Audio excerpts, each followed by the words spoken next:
يا أيها الذين آمنوا صلوا عليه وسلموا تسليما. درود شریف په شوق سره ولولئ. اللهم صل على سيدنا محمد وعلى آل سيدنا محمد كما صليت على سيدنا إبراهيم وعلى آل سيدنا إبراهيم إنك حميد مجيد. مولاي صل وسلم دائما أبدا على حبيبك خير الخلق كلهم. د دې پرفیض او بابرکته مجلس د ټولو شرکاو بالخصوص د علماء کرامو مشایخ عظامو په اجازت باندې طالبان ورونو ډېر د سعادت او د خوش قسمتۍ موقع ده چې په داسې یو پرفیض او بابرکته مجلس کې قرار لرو چې نسبت د یوې عظیمې خوشحالۍ سره دی چې هغه د سالانه درسونو افتتاح ده. رب العالمین دې زمونږ او ستاسو دا افتتاح بختوره وګرځوي او د دې ټول کال د درسونو د ویلو د زده کولو توفیق دی رب العالمین موږ او تاسې ټولو ته په خپل فضل او کرم را عطا کړي. دا چې وړاندې زمونږ د دې جامعې بهترینو اساتذه کرامو په خپل خپل نوبت خپل قیمت بها خبرې ستاسو درانه حضور ته عرض کړې. زړه مو غوښتل چې دې ټولو استادانو درته خبرې کړې وای ځکه دا غونډه د تعارف او د پیژنګلو غونډه وي چې شاګردان د خپلو استادانو سره بلد شي او خپل استادان وپیژني. خو د وخت د کمښت په اساس باندې د یو څو استادانو په خبرو باندې اکتفا کوو او معمول د اساتذه کرامو د مشایخو زمونږ دا و چې د دغې ورځې د درسونو افتتاح د امام بخاري رحمه الله تعالی د کتاب په آغاز او په شروع سره کوي. یو څو مختصرې خبرې بطور تمهید او بطور مقدمه ستاسو درانه حضور ته عرض کوم. الله تعالی دې وکړي چې د اورېدو حوصلې ولرئ. یوه خبره د هغې خبرو نه هغه د علم د فضیلت وه. الحمدلله وړاندې استادانو د علم په فضیلت درته خبرې وکړې په هغې باندې اکتفا کوو نور څه نوي درته ویل نه غواړم. دویمه بنیادي او اساسي خبره مولوي صاحبانو ذکر د یو څه آدابو دی چې علما او مشایخ په دغسې موقعو باندې خپلو شاګردانو ته کوي. یو څو مختصر آداب د طلب د علم یا د طالب العلم هغه درته عرض کومه. درېمه خبره اساسي و بنیادي د دغې مدرسې د تعارف په باب او زمونږ او ستاسو د را روان کال نهج او طریقه او په خپلو کې د یو بل سره تعامل د دې په باب یو څو مختصرې خبرې درته عرض کول غواړم. دا چې آداب د طالب العلم باید څه شی وي نو په دې باب علماء مستقل کتابونه لیکلي. د هغې کتابونو د جملې نه چې د طالب العلم یا د زده کوونکي آداب پکې ذکر کیږي، دا کتاب زما مخې ته پروت دی او دا جلال الدین سیوطی رحمه الله لیکلی. تاسو د نوم سره آشنایان یی او دا مې ځکه ځان سره راواخست چې زمونږ او ستاسو چې دا کم علمي سفر را روان دی، مونږ او تاسو د کتاب ته ضرورت لرو. نو دا تاسو ځان ته پیدا هم کوي، ډیر په علمي نکاتو باندې مشتمل دی. نوم د دې کتاب دی تدریب الراوی. پدې کې د راوي آداب او د علم د احادیثو او د هغې د مقدمې او څه مسایل راغونډ کړي، ډیر مفید دي د عالم د پاره هم د طالب العلم د پاره هم. ان شاء الله په دغه علمي سفر کې موږ تاسو به یو څه اتکا ور باندې کوو. د هغې آدابو د جملې نه چې د په دغه خپل کتاب کې راخستي، تقریبا په 2م جلد صفحه 114 باندې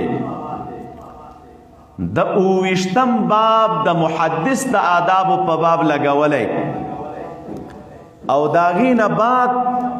د طالب العلم د پاره یو څه آداب ذکر کوي چې د طالب العلم آداب څه شی دي او د محدث آداب څه شی دي. محدثینو ته، علماو ته او شیوخو ته مونږ آداب نه بیانو، ځکه هغوی پوهه دي الحمدلله چې تر دې ځایه دوی د علمي سفر کړی او په مسند د درس ناست دي او د خپلو شاګردانو ته درسونه کوي. هغوی د آدابو نه آګاه دي، خو لیکن یو څه آداب د محدث او د طالب العلم د دوانو په درمیان کې سره مشترک دي. سیوطی رحمت الله علیه په د خپل کتاب کې راخستی دي. د هغې آدابو نه د یو څو آدابو ذکر کول درته غواړم. دا ټولو نه اساسي او بنیادي ادب چې علماء کرام د محدث د پاره ذکر کوي او د طالب العلم د پاره هم ذکر کوي. دوستانو اولنی ادب هغه تصحیح د نیت ده. استاد تم پکار دی چې په د خپل علمي سفر کې د خپل نیت درست کړي. شاګرد تم پکار دی چې د په دغه علمي سفر کې خپل نیت درست کړي. د استاد د ښودنې او د تعلیم غرض هغه هم د رب العالمین رضا او د دین خدمت وي او د زده کوونکي د زده کړې بنیادي او اساسي مقصد هغه به هم د رب العالمین رضا او د دین خدمت وي. د دین اخوا که محدث لګیا دی او معلم لګیا دی د ښودنه کوي، د مقصد د رب العالمین رضا نه وي او طالب العلم لګیا دی زده کړه کوي او د مقصد د رب العالمین رضا نه وي، یا د شهرت په فکر کې اخته دی، یا د سبا ورځ د یوې غټې وظیفې په فکر کې اخته دی، یا د یو غټ منصب په فکر کې اخته دی، یا د خلکو په درمیان کې د شهرت په فکر اخته دی، یا د ترفع او د تکبر په فکر اخته دی چې دغه د په خلکو کې به لوی سړی شم او په د خپلو اقرانو باندې به فوق یم. نو دغسې علم د دغه انسان د پاره مفید نه دی. ځکه امام ربانی رحمت الله علیه بار بار په خپلو مکاتبو کې وایي چې کم عالم د آخرت وي او د خپل علم د آخرت د خوشحالیو او د آخرت د کامیابی او د رب العالمین د خوشحالۍ سبب او ذریعه ګرځولې وي نو دا علم د دغه انسان د پاره مفید دی. او که یو چا د خپل علم د دنیا د نیې د حصول سبب او ذریعه ګرځولې وي چې زه باید دا دنیا د نه په خپل علم را حاصله کم نو دا علم د د دپاره مفید نه دی ولو که دغه انسان د دین خدمت ډیر ولې ونه کړي. مبارک فرمایي د دغسې عالم مثال دا پشانته د سنگ فارس دی او د دغسې عالم مثال پشانته د یو نی دی. سنگ فارس مشهوره ده چې یوه تیږه ده د هغې سره که اوسپنه ولګېږي د هغې نه سره زر جوړېږي خو لیکن دا تیږه بیا هم تر پایه پورې بل شی ورسره ولګېږي هغه سره زر کېږي خو مبارک وایي دا خپله په هغې خپل حجریت پاتې ده. تر اخره ورته خلک سنگ فارس وایي او چا ورته سره زر ونه ویلی چا ورته سپین زر ونه ویلی. که دغه څوک چې نیت د ده په حصول د علم کې د رب العالمین رضا نه وي او نیت د ده خراب وي هغه که شهرت وي او که حصول د دنیا وي که هر شی وي نو که دغه سړی څومره هم د دین خدمت وکړي ډیر تربیت او روزنه د خلکو وکړي خو دا علم په خپله د ده په حق کې دا ګټور او مفید نه دی ده ته فایده نه رسیږي نورو خلکو ته به فایده ورسیږي. ولې ځکه د دغه انسان نیت خراب دی. د دې وجې نه طالب العلم تم پکار دی معلم تم پکار دی چې د اولې ورځې نه دا خپل نیت درست کړي. او دا کوم حدیث مبارک چې تاسو تما ولوست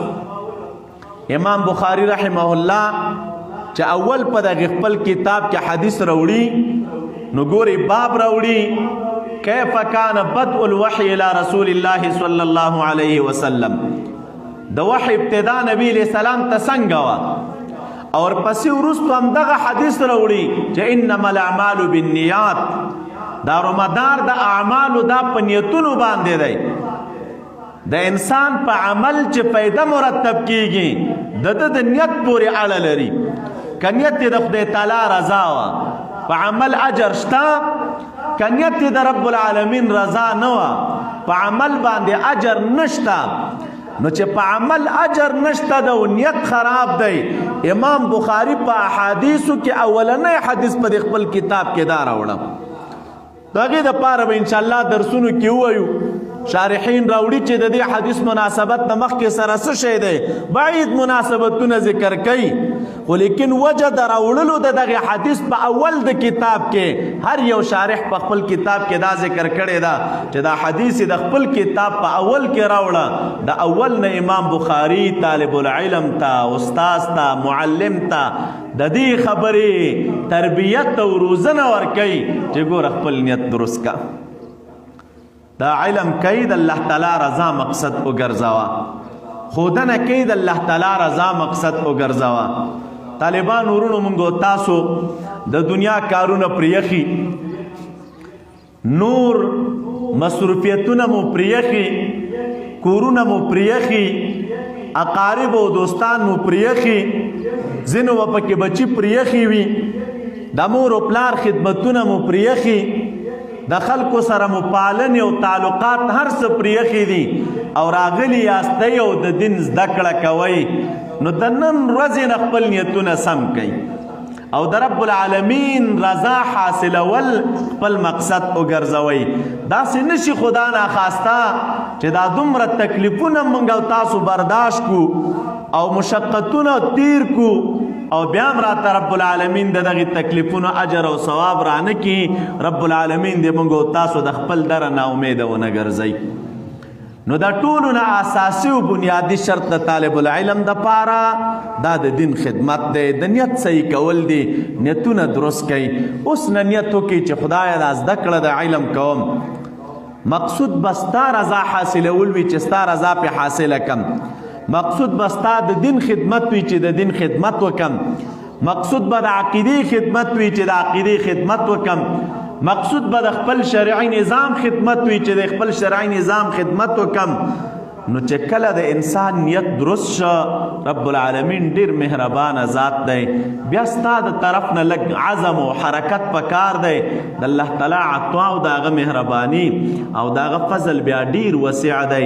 په لږ وخت به رب العالمین ډیر څه درته عطا کړي الله تعالی دې موږ او تاسو ترېنه برخمن وګرځوي دویم بنیادی و اساسی شرط چې علماء کرام د طالب العلم د پاره یا د معلم د پاره ذکر کوي هغه اساسی و بنیادی شرط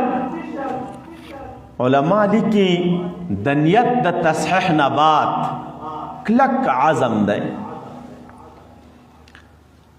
دا علم حاصلول دا آسان کار نه دی دا کلک هوډ غواړي کلک عزم غواړي عالی همت غواړي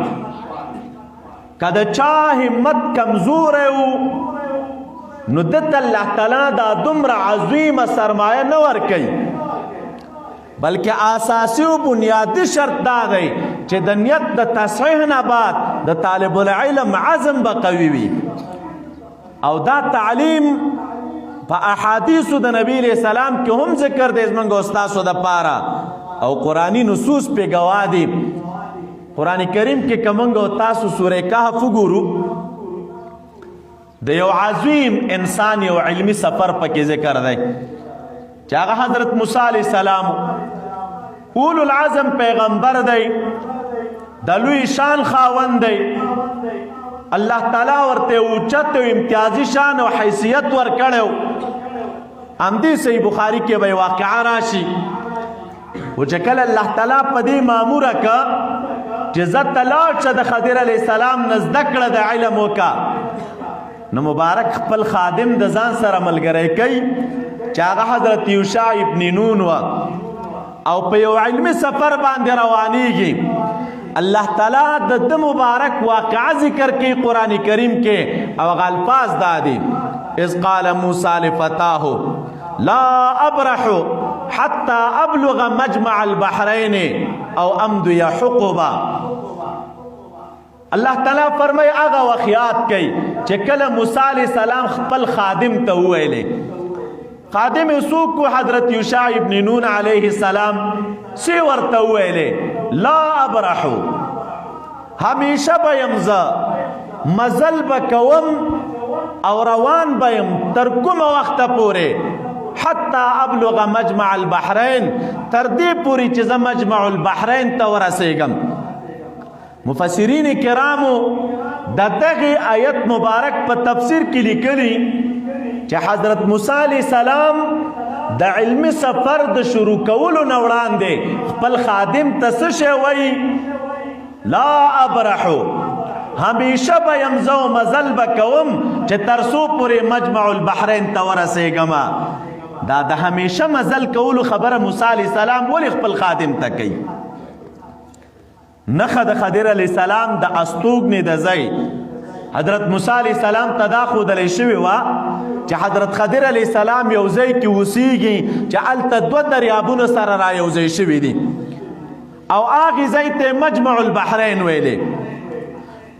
نو په هغې ځای کې زما یو بهترین بنده اوسیږي چې هغه بنده حضرت خضر علیہ السلام و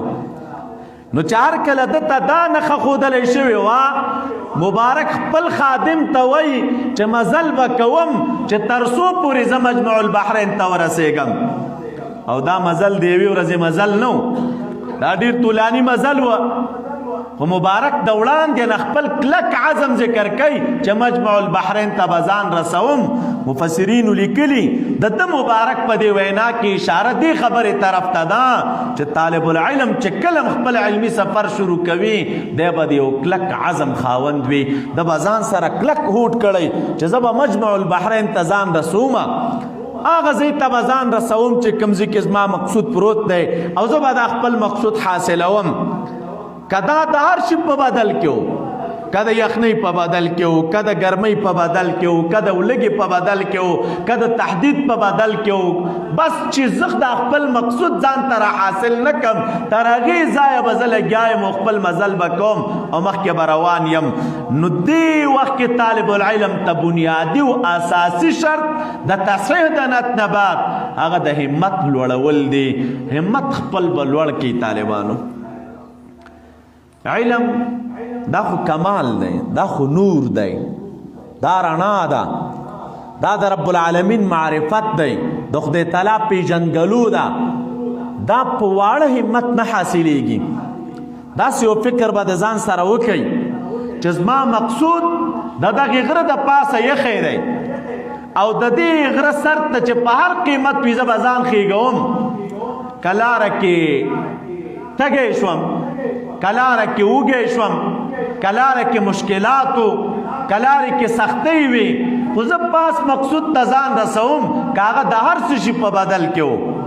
نو چې کله طالب العلم خپل عزم قوي کا او عزم مضبوط کا، دا طالب العلم با رب العالمین د حضرت موسی علیه السلام غوندې خپل مقصود ته ورسوي چې هغه د حضرت خضر علیه السلام سره میلاوېدل وه. عزم با کمزوری نه ساتئ. دا ډېر طالبان چې د دې لویو مقاصدو نه پاتې شي هغه وړوکی عزم وي. کله دا لوی علما دوی وګوري یاره د څومره وخت علم کړی او څومره وخت تحصیل یې کړی، دا زده کړی په څومره وخت کې کړی، زده کړی په کومو اسبابو کړی ده، او دی دا خپل ځان ته بیا سوچ کړي چې زما خو اسباب هم کمزوري دي، زما دغه په شان استعداد هم نشته، روپۍ هم را سره نشته دی، اسباب د علم هم نه لرم، کتابونه هم نه لرم چې زه علم زده کم، تر هغې ځای رسېدل هم راته ګران دي. بس دا کمزوره همت طالب العلم دې ته جوړ کړي چې بس په یو ادنا شي باندې مبتلا کړي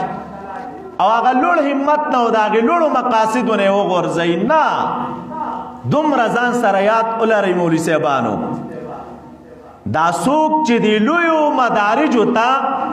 او د لویو منصبونو ته رسېدلي دي هغه هم ستاسو په شان انسانان دي. هغه د اوسپنه نه دي پیدا، هغه د تیږو نه دي جوړ، د هغې دا وجود هم د دې غوښې او د دې روح نه جوړ دی او تاسو هم دغه تن لرئ او سا لرئ په خپل وجود کې، هغې هم دماغ لري او تاسو هم دماغ لرئ. که تاسو چرته خواري وکړه او محنت مو وکړه او یو لوی انسان مو په دغې خپل علمي سفر کې د خپلې مخې ته ودرو چې زه به دا خپل ځان د فلاني انسان په شان جوړوم، که هغه په هر قیمت باندې وه، تاسو د رب العالمین په ذات باندې یقین وکړئ چې الله تعالی مو دا مراد خامخا پوره کوي. قرآني آیت دی، د رب العالمین وعده ده، والذین جاهدوا فینا لنهدینهم سبلنا. رب کریم وی هغه کسان چې زما په لار کې مجاهده کوي، کوشش کوي، محنت کوي، خواري کوي، زیار وباسي، د رب العالمین وعده ده ورسره، لنهدینهم سبلنا، خامخا زه دغې خلکو ته هغه خپلې لارې د معرفت ورښایم. تاسو طالبان یې په دې پوهیږئ. لنهدینهم کې مفسرین کرام لیکي لام د پاره د تاکید دی، نون د پاره د تاکید دی. دا خبره رب العالمین په دو تاکیدونو مؤکده ګرځولې ده چې کوم یو انسان زما په لار کې کوشش کوي، زما د طرف نه وعده ورسره دا ده چې دته زه خامخا خپلې لارې د معرفت ښایم. نو چې ستا د طرف نه کوشش دی او د رب العالمین د طرفه در سره وعده د دې ده چې د معرفت لاره درته ښایم، نو بیا نه امیدي څه پکار ده؟ تم امید ساتل پکار دی د رب العالمین دی عظیم دربار ته چې الهه دا انسانان چې دی لوی کمالاتو ته رسېدلي دي خو تا رسولي، دا استعدادونه چې ورکړي تا ورکړي، دا همتونه چې ورکړي تا ورکړي، زم درنه دغسې یو عظیم استعداد غواړم او کلک همت درنه غواړم او دې مقاصدو ته مې ورسوه.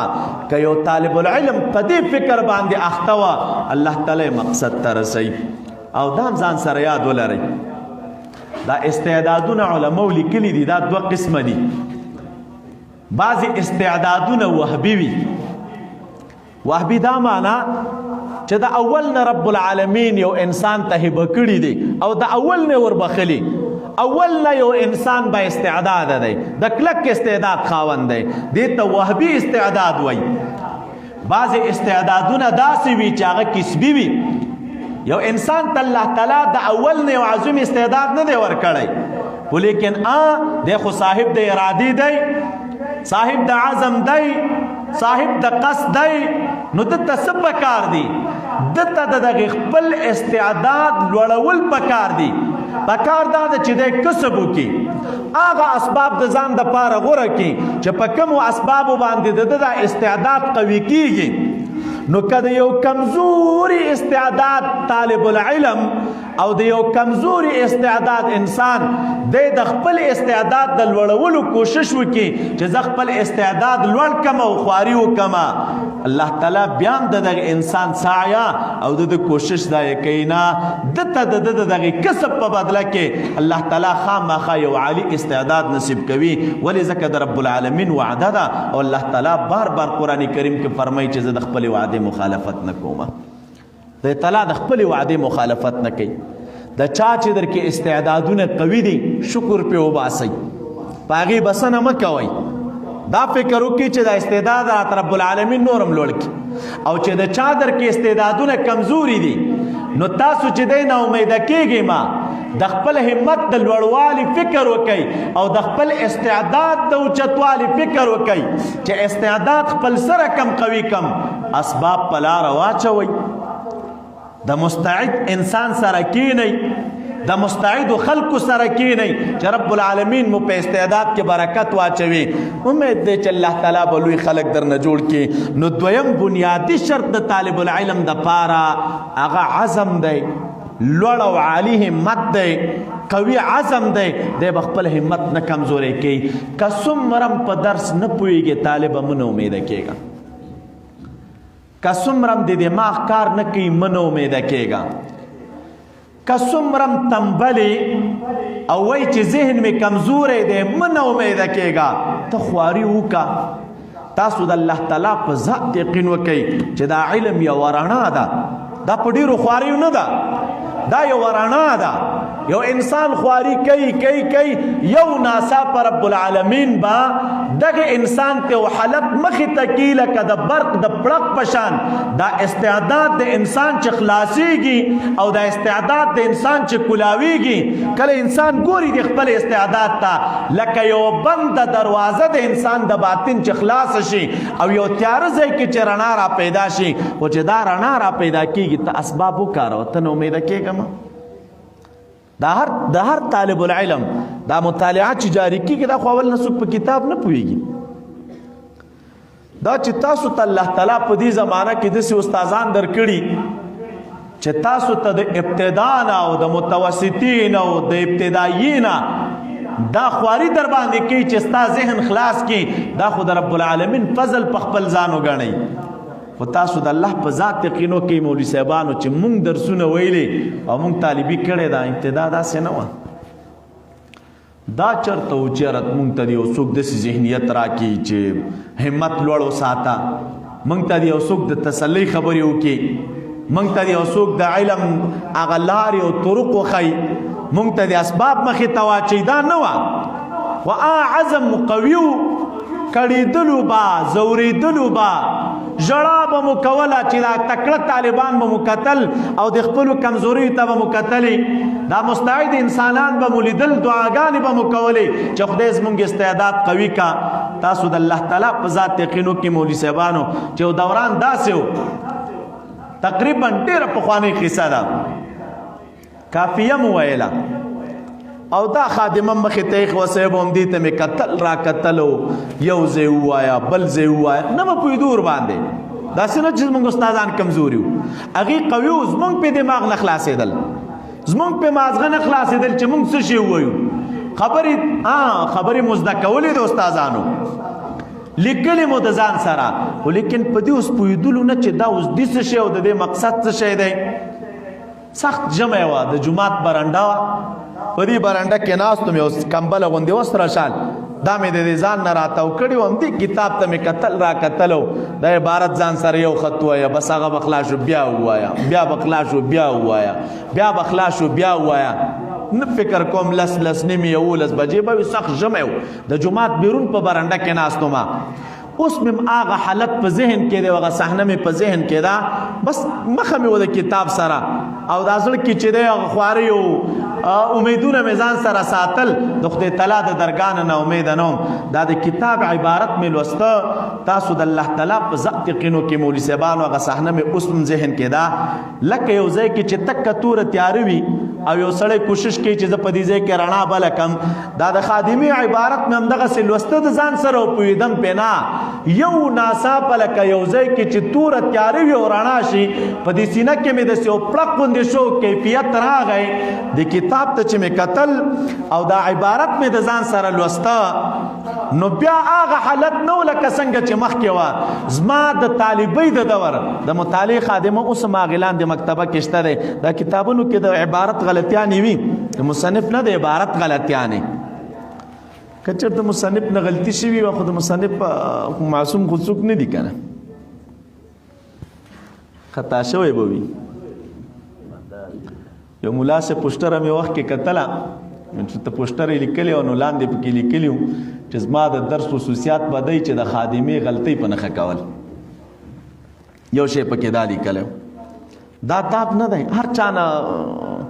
خطا خبره کیږي ولیکن مشرانو ته دغه نسبت چې روزدی خطا شوی او زه تصحیح کومه دا خو ډیره بعیده ده خو لیکن دا د کتابت کمې غلطیانې چې شوي وي په دې کتاب کې تاسو د الله په ذات یقینو کې طالبانو چې د هغې خادمې د کتابت غلطیانې ما د طالبۍ په دوران کې سمې کړي دي اوس هم لاندې شته دی که تاسې بیا وګورئ چې هغه کم د کتابت غلطي به وه یو دوران داسې راوسته چې هغه کتابت غلطۍ ته مو وکتنې چې د عبارت خو داسې نه دی دا کاتب خطا شوی دا عبارت یې داسې لیکلی دی په هغې دوران کې هم صحیح کړی و وجه څه شی وه چې د انسان همت عالی وي او سوچ او فکر ځان سره دا لري چې زه مقصد را حاصلوم رب العالمین دې نه امیده کوي نو خپل همت به لوړ ساتئ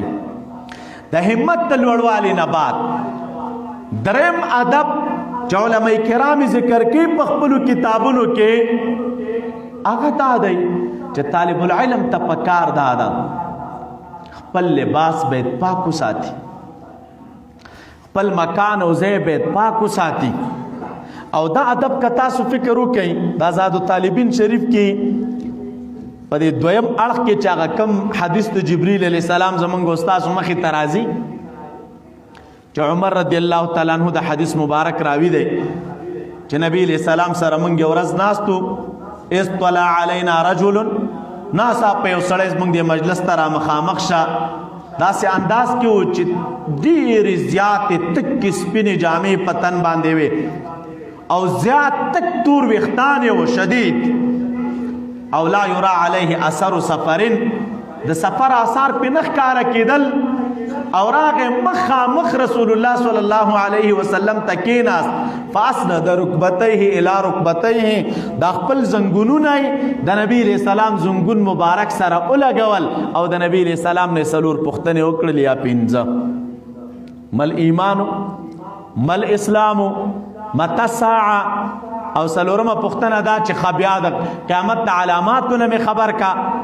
چې دا پختنې د نبی علیہ السلام نه وکړي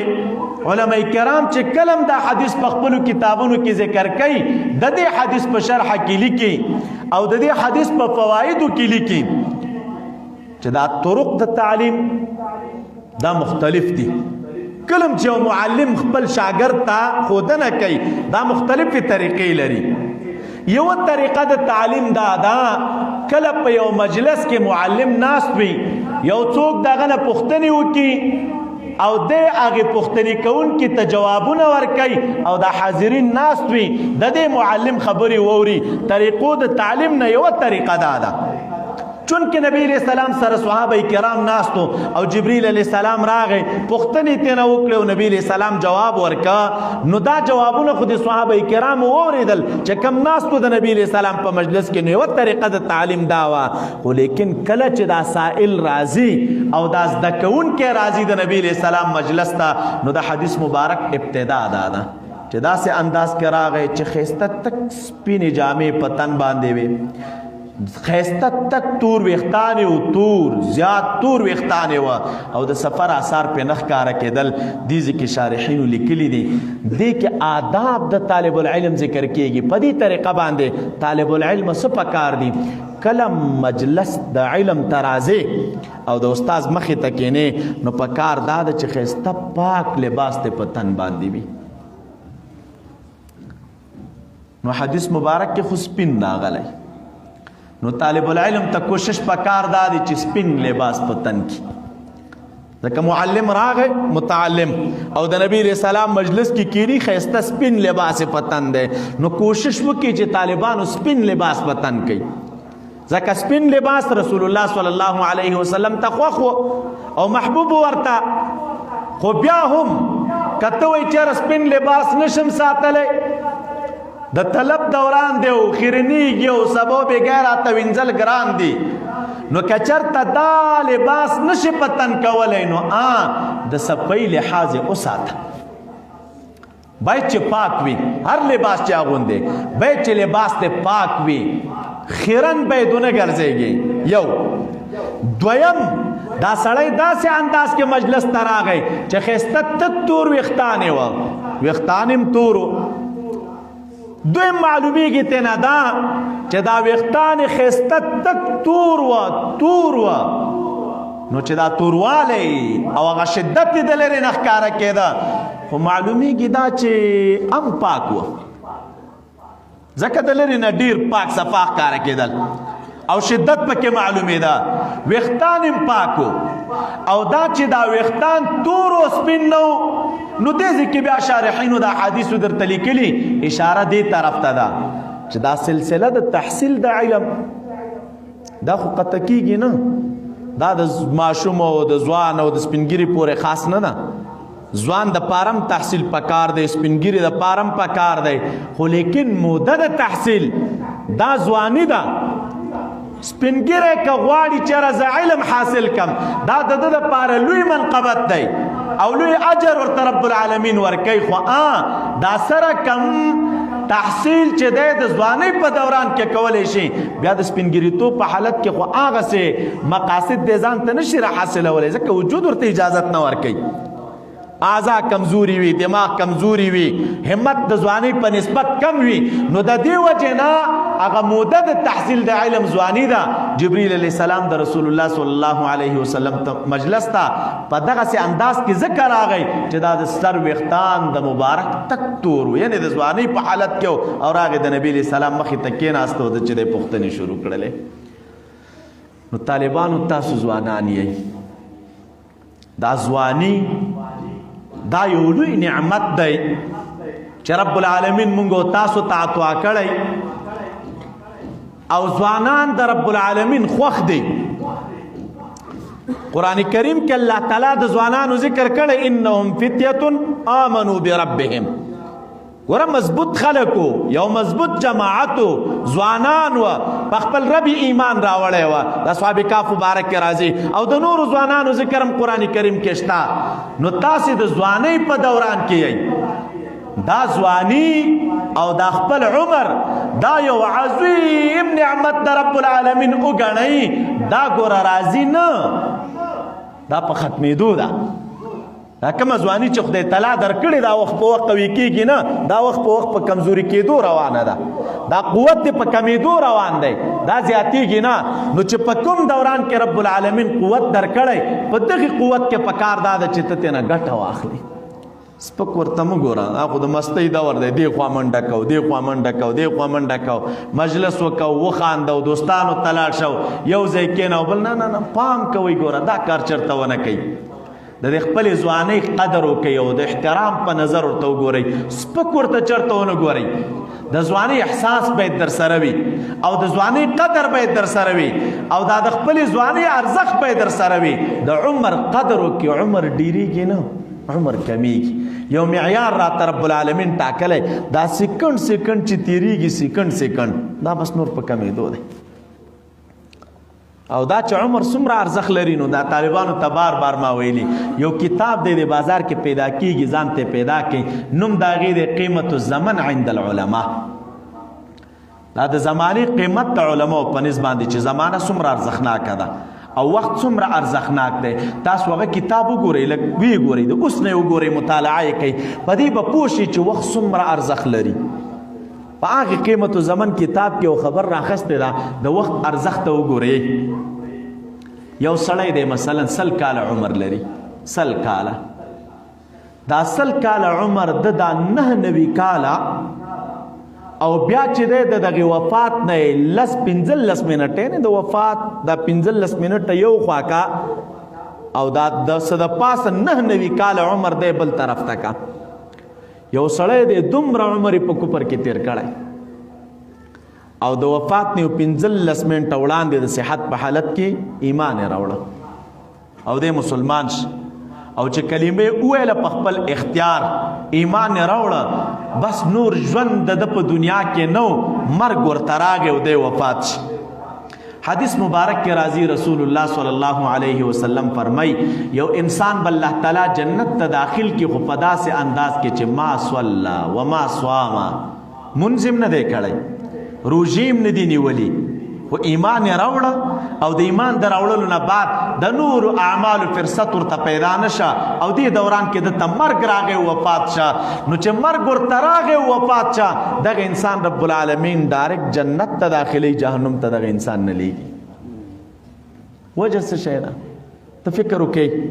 څه د پاسه 99 کاله عمر یې په کفر کې تیر کړ 15 منټه په ایمان کې تیر کړي 10 منټه په ایمان کې تیر کړي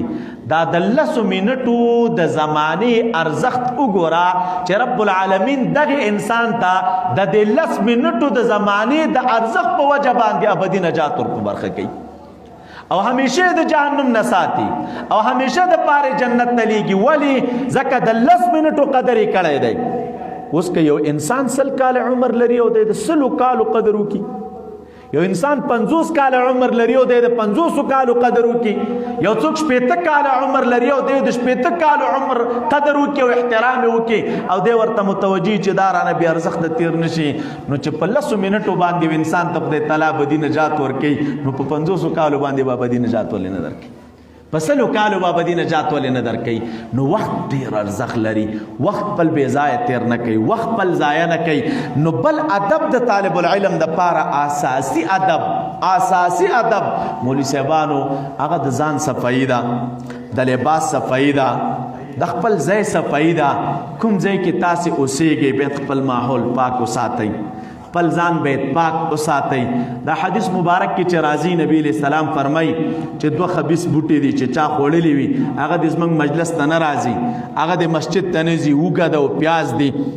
بیا هم نبی علیہ السلام فرمایي فإن کان لابد لکم کچرې تاسو لره د هغې د خوراک نه خلاصی نه وي چې باید زه دا خامخه اخورم نو تاسو دی بوټو لره فامیتوهما طبخا تاسو یې پاخه کوئ نو چې پاخه مو کړه نو مړه به شي هغه بوی ورکېږي بیا یې وخورئ خو لیکن چې مو پاخه کړي نه وي نو خورئ ما او که چا خوړلي وي نو هغه د مسجد ته نه ځي او د اجتماع ځای ته دې نه ځي د دې دپاره وجه علماو څه شي ذکر کړې ده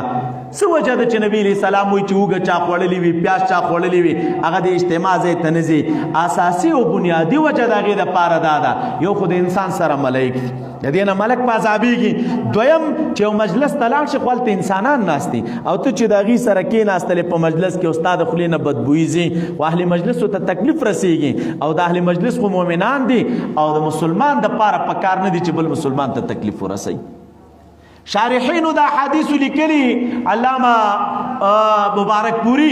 په شرح د دغه حدیث کې چې امام ترمذی راخستی وایي د دغې 2 شیانو په حکم کې ټول هغه موضوع اشیا دي چې کوم شیان په یو مجلس کې مؤمن مسلمان ته تکلیف رسوي یعنی تنها دا د خوراک مواد نه دي چې دا 2 شیان دي خوړلي وي کوم موضوع شیان چې وي او د هغې په وجه په مجلس کې مسلمان ته تکلیف رسېږي پکار ده چې ته د هغې نه اجتناب وکړي نو د هغې په حکم کې د لباس خیرنوالی دی د هغې په خوله کې چې په حکم کې مولوي صاحبانو د وجود خیرنوالی دی د هغې په حکم کې د خولې خیرنوالی دی دا ټول خیرن شیان دي اوس د یو چا خوله خیرنه وي او مجلس کې ناست دی او دغه نه بل مسلمان ته تکلیف رسیږي مه کوه دا کار. د چا لباس خیرن دی بل ته تکلیف رسیږي مه کوه دا کار. د چا وجود خیرن دی هغه ته تکلیف رسیږي مه کوه دا کار. نو طالب العلم باید پاک اوسیږي، اخلاق هم باید پاک وي او عادات هم باید پاک وي، لباس هم باید پاک وي، وجود او تنه هم باید پاک وي. داسې پاک ماحول کې باید دا اوسیږي. داسې کار ونه شي مولوي صاحبانو چې زه طالبان خو طبعا د طالبانو په طبیعت کې خیرنوالی پروت دی. چې کله بیرون راوځي او ځای ته خلک کې ویني نو فکر دا کوي چې روز دغه ماحول به څومره شفاف وي، او بیا چې کله ماحول ته لاړ شي او ځای ته لاړ شي نو دا خیرنوالی پکې دا کوټې د مدرسې دا کال په کال موږ هر کال یې رنګو، هر کال یې. او د رنګوالي وجه څه شی ده؟ نو یو کال کې کوټه نه خیرنېږي ځکه دلته خو تاسې همیشه پخلی پکې نه کوي چې دوړي دي، او تاسو ته د دیوال خیرن شي، تاسو ته د فرش خیرن شي، ستاسو د چې دی کاسه خیرنه شي نه، خو باوجود د هغې چې بیا هم کال تېر شي موږ ځو کوټه ټوله خیرنوي. وجه څه شی ده؟ طالبان د دې شي لحاظ نه کوي، نه د خپل ځای لحاظ کوي، نه د بسترې لحاظ کوي، نه د فرش لحاظ کوي، نه د کوټې لحاظ کوي. ښایسته کوټې ورته موږ جوړې کړو او کوټبندونه ورته ټک کړو چې طالب اوس په دې ځای کې خپل لباس وړندوا، کوټه ورته رنګ کو قیمتي رنګ باندې چې دا ستا دپاره بس دا کوټه رنګ شو چې ته پکې پاک ناست دی نو ښه به ښکارې. چې صاحب کله میاشت نیمه تېرې چې موږ کوټې ته سر ورښکاره کړو صاحب نو ګورو چا پکې لیکل کړي اخلاقي کاروان و، فدایي کاروان و، حبیبي کاروان و، څه بلاوې کاروانونه دي صاحب چې ګورې سره نو بس ما خپل نوم سره به یو کس به نو ځان سره به لیکلي کاروان و کاروان و کاروان و، او بیا لاندې لیکلي یادګار پلان، یادګار پلان او یادګار پلان. نو دا شیان خدا تاسو د ځان سره هم جفا کوئ، ادارې سره هم جفا کوئ، مجلس سره هم جفا کوئ، دوستانو سره هم جفا کوئ، موږ سره هم جفا کوئ. نه تاسو چې څومره پاک یئ او ستاسو هغه ماحول چې څومره پاک یي نو خلک مرضونو نه به محفوظ یئ، ښه به ښکارېږئ، مجلس به در باندې منور او معطر وي، او دا چې بهترین مجلس وي او ته ورته ننوځې او ستا په وجه باندې هغه مجلس بې خونده شي، خو داسې شی خو مناسب نه وي که.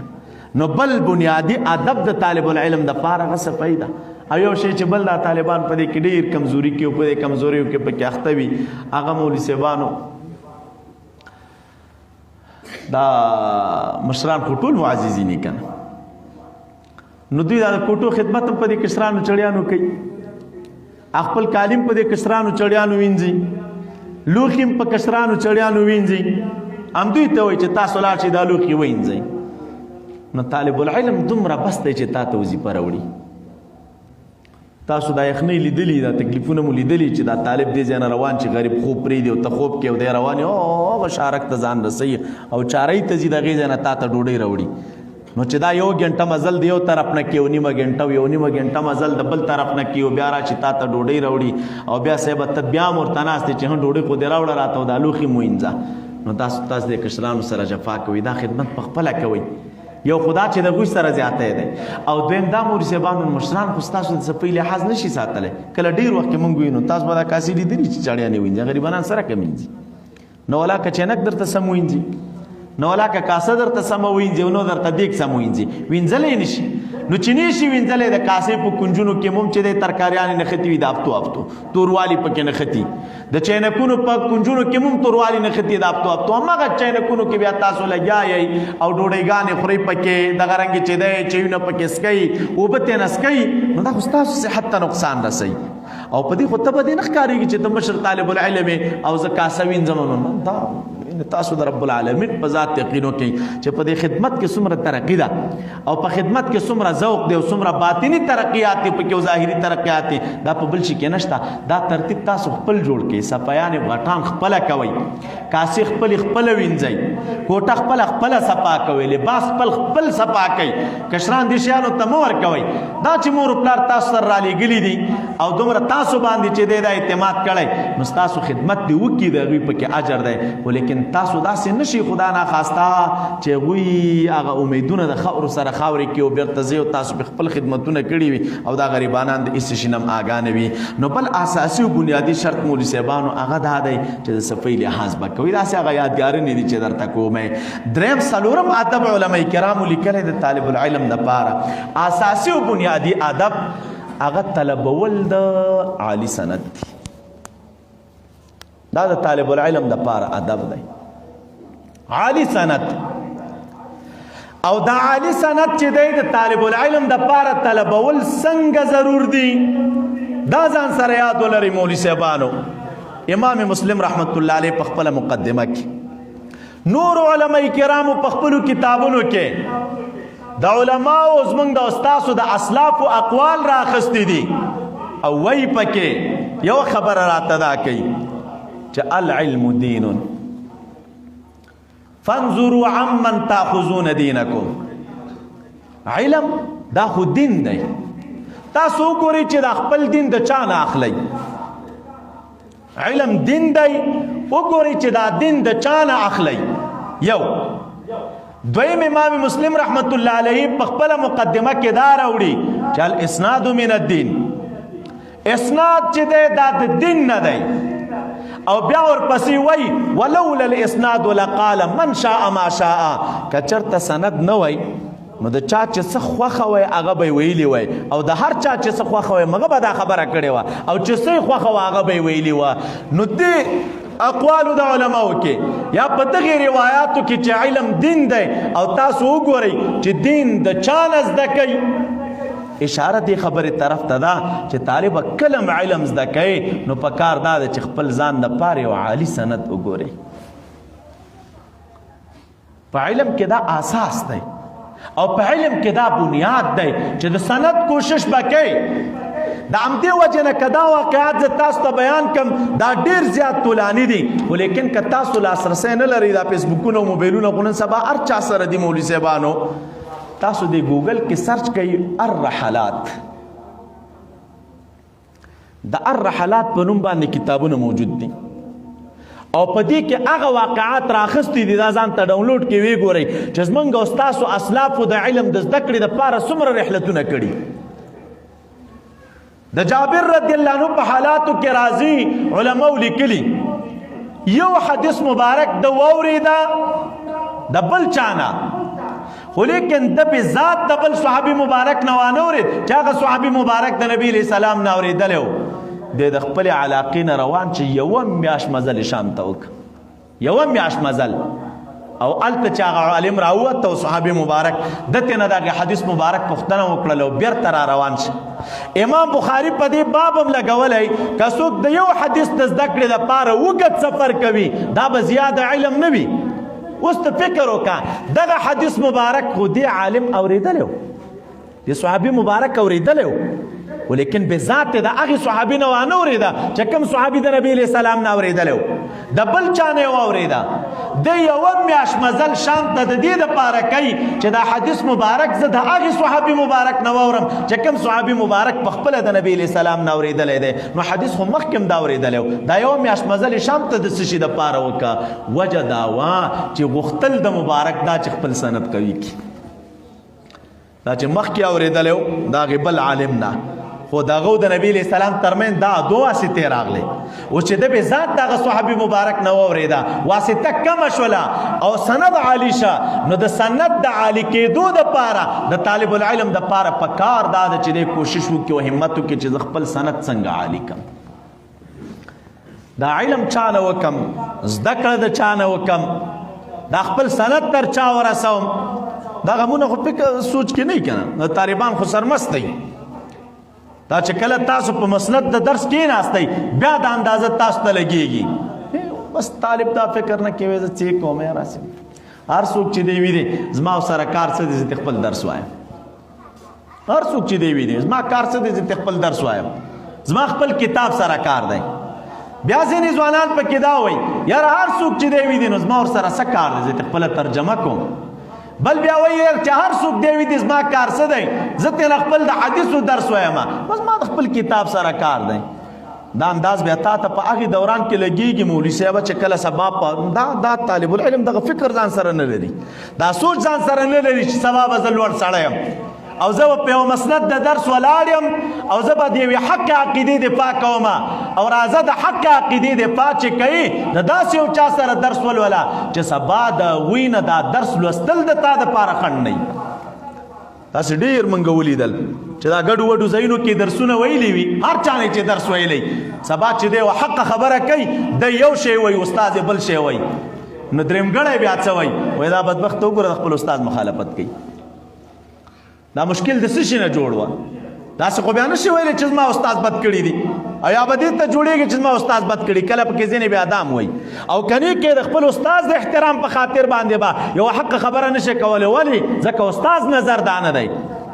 هر څوک چې وي دا مشکل د څه شي نه جوړ وي، د اولې ورځې نه طالب العلم د دې لحاظ نه کړی چې راځه زه یو نهج لرم، یو مسیر لرم، یو پاک او سپیڅلې عقیده لرم، او د دغې عقیدې په اساس باندې داسې یو چا نه درس ووایه او د خپل سند تر داسې یو چا ورسوه چې سبا زه د دغې خپلې پاکې عقیدې د اهلسنه والجماعه خدمت کوم او یو څوک را سره مزاحم د استاد په عنوان واقع نشي. دا خو غمي خلک پکې اخته وي، هلته دا فکر نه وي وروستو چې بیا راشي دا ډېر دا معززین دی وخت کې مونږ ته راځي بیا ولا بس څه وکړه د خپل استاد سره اړم یم. طاقت کول چې تا ته نه درس ویلی، په تا داسې خدای دنیا قحط کړی وه چې ته تللی هلته یې درس ویلی. یو پاک مسلمان، یو متدین او یو معتقد انسان به دې کتلی و چې د اهلسنه والجماعه په عقیدې سنبال وي، دغه نه به دې درس ویلی و، سبا د مشکلاتو کې نه واقع کېدلی. دا چې سبا ستا یو نظر دی او د استاد دی بل نظر دی، کله داسې وشي چې په یو کور کې اوسېږي، کله داسې وشي چې په یو کلي کې اوسېږي، دی د دغې خاطره چې زما او زما د استاد نظر سره خلاف دی په هغې خپل کلي کې د خپلې عقیدې خدمت نه نشي کولی. ولې تا اولې ورځې نه د سند لحاظ نه و کړی؟ که تا د سند لحاظ کړی او دې ته دې کتلي و چې العلم دین فانظروا عمن تاخذون دینکم، علم دین دی، علم رڼا ده، علم نور دی. تاسو وګورئ چېرې دا علم د چا نه راخلی او دا علم د چا نه زده کوئ، دې مشکل کې ته نه واقع کېدلی. نو سند دا اساس او بنیاد دی مولوي صاحبانو. سند ځان ته ولټوئ، درس وی پاک سړی ځان ته ولټوئ،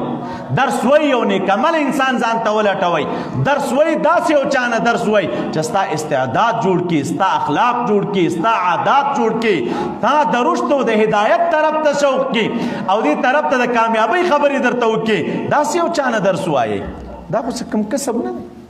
د دې ملایانو طالبانو په ذهن کې دا پرته ده چې دا یو حرفت دی او پیشه ده. وایي زه نور څه کوم، زه ترې خپل درس وایم، یو پیشه ده.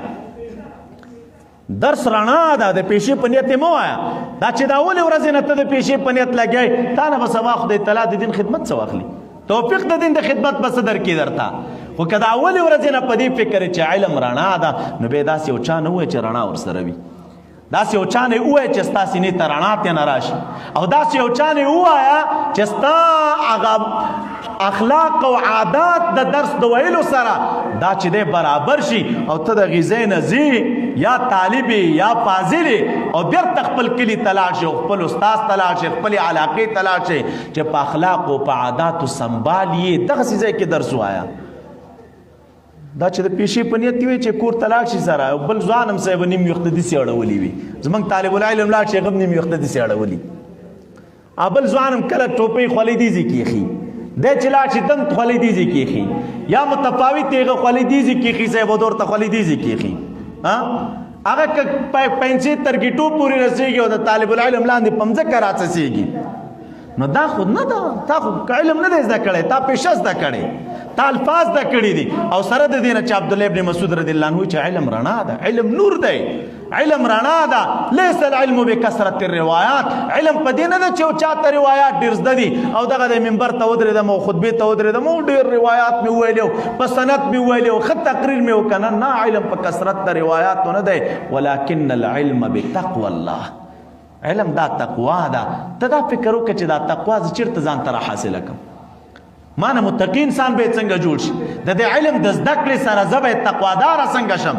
دا د علم مصداق باید زه په څه طریقه باندې وګرځېږم. نو چې کله په دغې فکر باندې یو طالب العلم درس وایي چې دا کم شی زه وایم او د هغې مصداق وګرځېږم، باعمله شم، تقواداره شم، متقي شم، نو که هغه د دې چوکاټ نه ځي نو هغه بیا رښتیا عالم وي. او که دا شی نو مولوي صاحبانو په دې مشکلاتو کې به موږ او تاسو اخته یو سره، نو طالب العلم فارغ هم شي دغه اخلاق نه جوړېږي، مولوي صاحب هم شي دغه عادات نه جوړېږي، دغه او د عامو خلکو په منځ کې توفیر نه کېږي. عام مجلس کې سره ناست دي، د دو د بل عام سړي په مجلس کې به زره توفیر هم چېرته مجلس کې به نور ونه یینې، رڼا به ونه یینې، نورانیت به ونه یینې چې لاړ شي او ته په هغې مجلس کې کښېنې او دغه د مجلس د وجې نه په تا کې تاثیر راشي او که راتلی نو موږ تاسو لیدلی د جماعتونو کې څومره مولوي صاحبان امامان دي